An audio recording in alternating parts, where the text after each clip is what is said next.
Hi, I'm Tommy Humphreys. I'm blessed to be a college professor of philosophy, theology, and religion, and fortunate to serve my community as a volunteer district chief for a fire rescue department.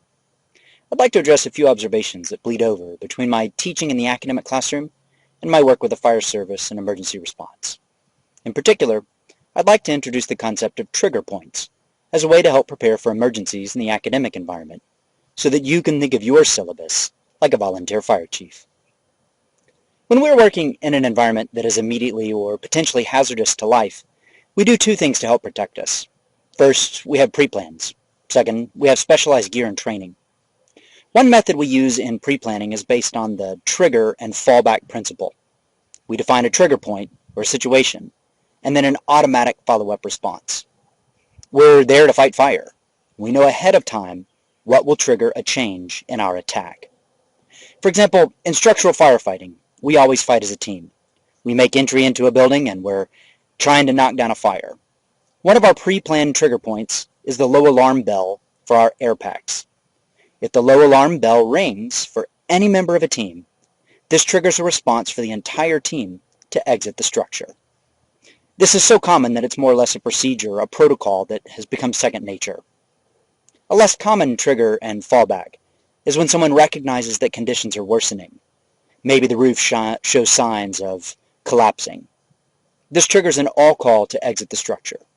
We fall back to our safety position outside of the dangerous environment. In wildland firefighting, we regularly determine the safe fallback locations, and we plan ahead for trigger points, like a shift in the wind direction.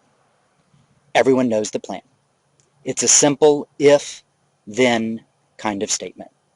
If this trigger event happens, then everyone will fall back to a designated point of safety. When planning in the academic environment, we typically produce a semester-long plan that is carefully determined to help our students succeed in learning new theories and practices. I encourage you to think about the trigger points and the relevant fallback points.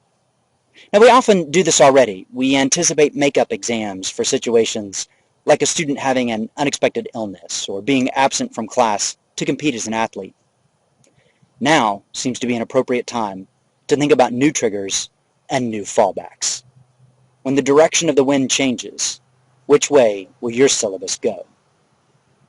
I think of emergency changes in the academic environment that affect my class in two broad ways. One is the length of the disruption. If a single class is disrupted, in most situations, the fallback plan is to allow a brief extension to make up what was lost in the class.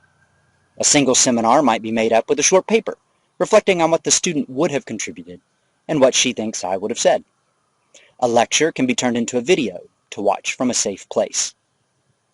A longer disruption to class, like skipping an entire week, which is really only 2 or 3 meetings on most college schedules, requires a different fallback plan.